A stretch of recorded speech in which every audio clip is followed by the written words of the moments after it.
Good morning, my lovely nurses. I hope you are fine and your family is good.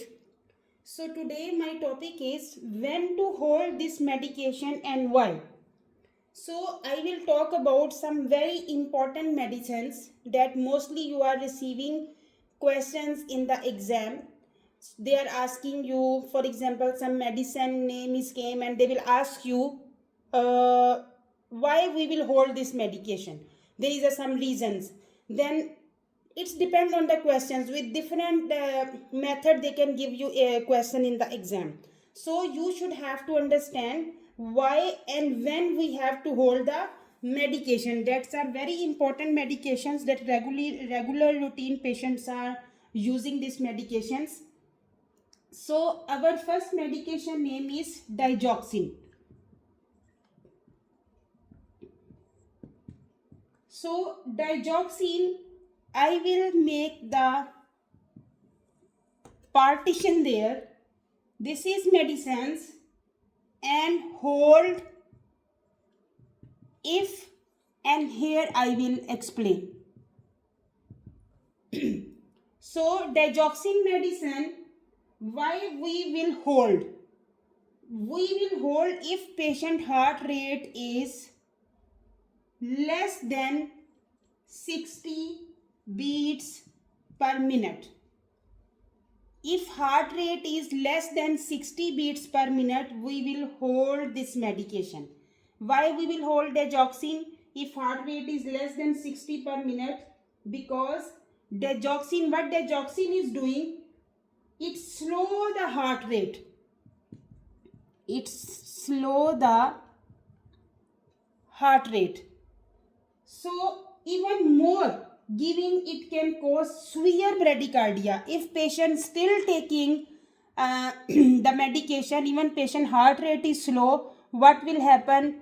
Severe bradycardia will happen to the patient, and that's why whenever we are giving digoxin, whenever patient is taking digoxin, we are educating the patient, check the apical pulse before taking the digoxin. That is very important. Mostly questions are coming in the exam, so the always check the apical pulse before taking the digoxin, because digoxin, what digoxin is doing, it decrease the heart rate, even severe bradycardia. So hold if your heart rate is less than 60 beats per minute. So this is digoxin. Now our second medication, beta blockers. Our second medication is beta blockers. So beta blockers, in the beta blockers at the end is coming LOL. LOL, LOL. For your information, so if any medication name come at the end is LOL, that is beta blockers. For example, metoprolol. Metoprolol, that is beta blockers. Now beta blockers hold, when you will hold the beta blockers, if your heart rate is less than 60 beats per minute and if your blood pressure is less than 90/60. There is a two situations now. Beta blockers, for example metoprolol, hold beta blockers if your heart rate is less than 60 beats per minute and if your blood pressure is less than 90/60. What beta blockers is doing? Why we are giving beta blockers? So beta blockers, what they are doing, it lowers our heart rate and blood pressure. It lowers heart rate and blood pressure. So if you are giving to this one, this medication, if you are giving to patient, already his or her blood pressure is low, already hypotension and bradycardia. So what will happen?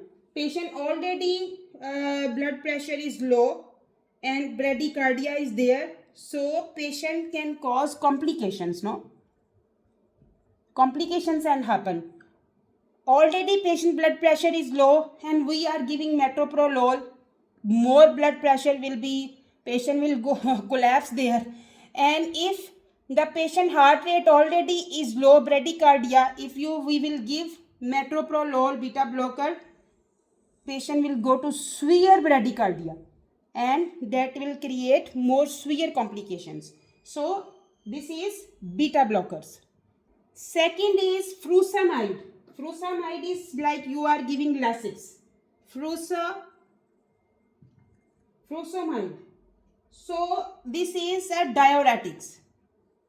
We are telling this one diuretics. So furosemide, when we have to hold furosemide, if your potassium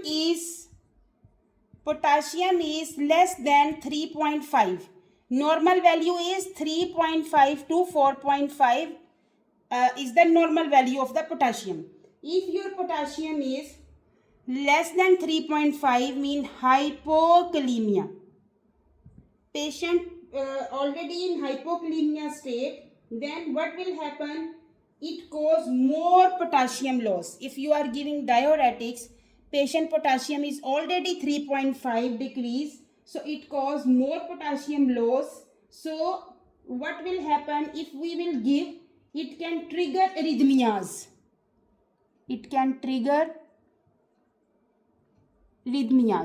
Heart problems can come.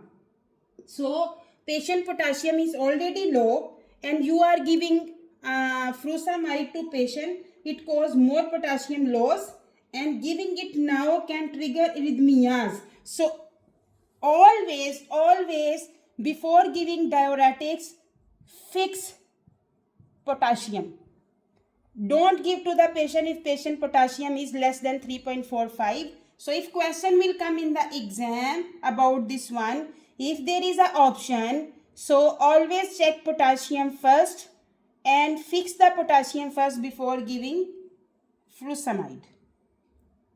Now, our next medication is warfarin.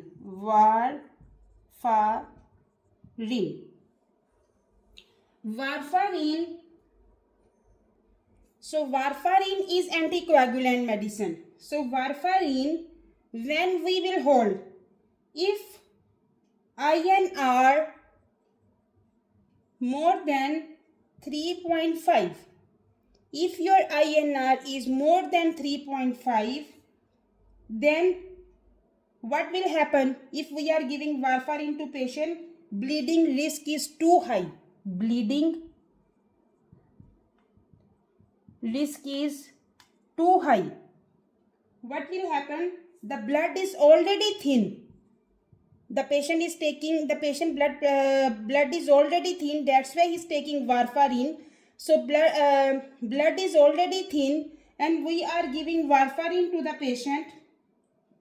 So more problems will come. Patient can bleed. So bleeding risk is too high and INR is more than 3.5. So we should hold the warfarin.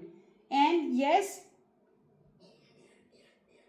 so always check INR first before giving the warfarin until it is safe.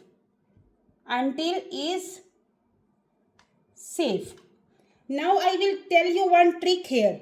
Sometime question coming in the exam, which blood test you will check if the patient is taking warfarin. So you have to complete 10 words. War, 1, 2, 3, 4, 5, 6, 7, 8. Warfarin. So for the warfarin, we are checking PT and INR. So just keep in your mind var 1, 2, 3, 4, 5, 6, 7, 8. You need 2 more words PT. So for the warfarin, we are checking PT. If PT will come in your mind, INR should be come. So we are always checking PT INR for the patients who's taking warfarin. So this is the trick to remember. So you will not forget the which test we are checking for the patients who's taking the warfarin. So warfarin we have to stop if the patient INR is more than 3.5 and bleeding risk, it will be too high, and we have to check INR first before giving warfarin. If warfarin is high, we have to stop until it is safe or until INR is normal. Here one more thing I want to add. Actually the INR normal value is 0.9 to 1.2 here, but we are doubling this one, mean double 100 to 200% we can double this one if patient is taking warfarin. So that's why until 3.5 is acceptable for the patient who's taking warfarin. 3.5, maybe it will come in your mind 3.5 INR value is high, but because patient is taking warfarin, so until 3.5 is a normal value for the patients who's taking warfarin, but more than 3.5 is not a good thing. We have to stop the warfarin until the INR value will be normal. Our next medication is lisinopril. Lisinopril. Lisinopril, which condition we have to hold this medication? Lisinopril, if your potassium is more than 5.0 or patient has renal failure. Patient has renal failure. So if patient has renal failure or the potassium is more than 5, because potassium normal value is 3.5 to 5. Some books are telling 3.5 to 4.5. Some telling 3.5 to 5. But yes, 3.5 to 5 is acceptable. So if potassium is more than 5 and patient has renal failure, and one more thing I will tell you, lisinopril is ACE inhibitors. ACE inhibitors. So in the ACE inhibitors, the end word is pril, lisinopril. So ACE inhibitors we are not giving to patient if patient potassium is more than 5 and if patient has a renal failure, because ACE inhibitors can increase the potassium. If patient is taking lisinopril, it will increase the potassium more. And don't give if patient already hyperkalemic mean high potassium. Patient is already hyperkalemic, or if kidneys are failing to excrete potassium, because if patient have renal failure, more potassium is excreting, mean potassium is releasing more potassium. So if already patient is releasing more potassium and we are giving to lisinopril to the patient, that already due to lisinopril potassium is becoming more high, so it can cause more complications for the patient. So we have to hold the lisinopril if the patient potassium is high or if the patient has renal failure. Our next medication is insulin. Insulin. So everyone knows insulin. Insulin we are holding if blood glucose is less than 70 milligram per dl. We have to stop the insulin because risk of hypoglycemia and unconsciousness.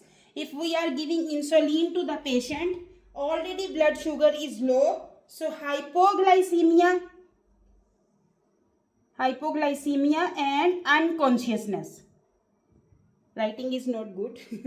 Hypoglycemia and unconsciousness will become the problem, and we have to hold the insulin if BSR is less than 70 mg per dl.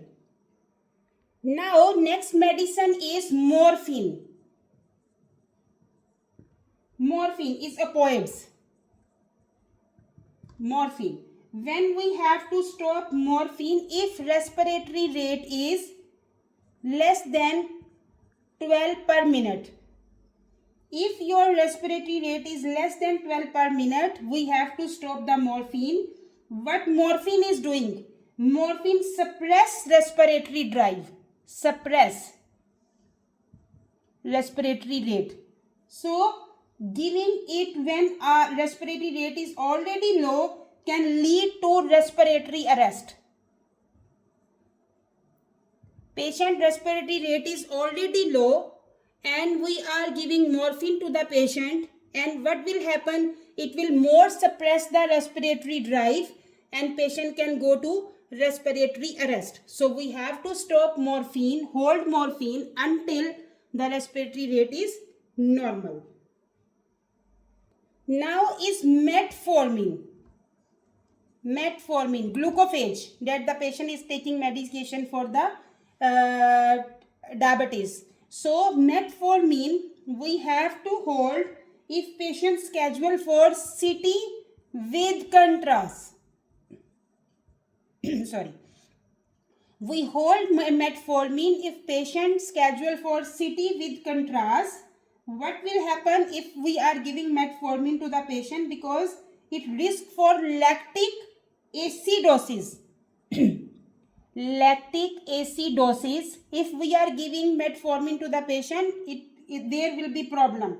So risk of lactic acidosis, hold 48 hours before. If patient scheduled for CT scan with contrast, we will hold this one 48 hours before and after contrast unless renal functions are cleared. So 48 hours before the CT scan with contrast and after the CT scan we have to check the renal function test, RFTs. If RFTs are normal, then we will continue metformin. We always check the RFTs before giving the metformin to the patient. Now our next medication is nitroglycerin. Nitroglycerin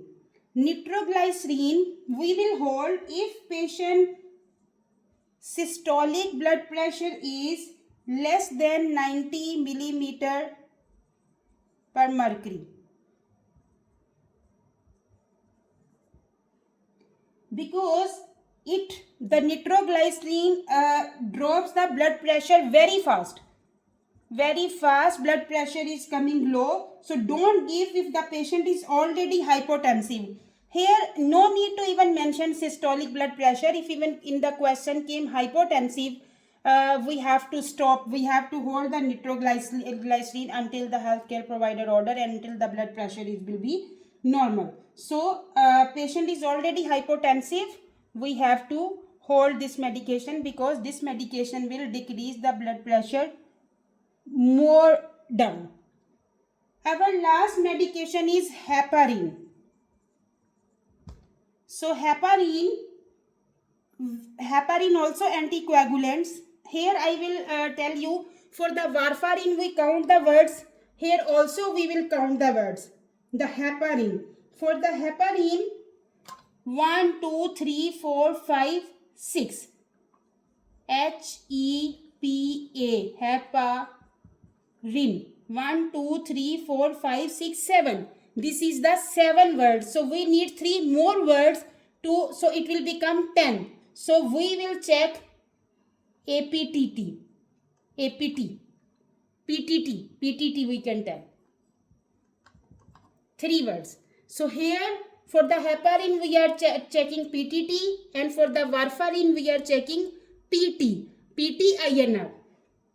So for the heparin, because it's anticoagulants, and if your platelets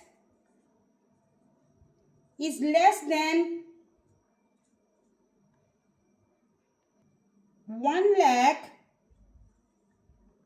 or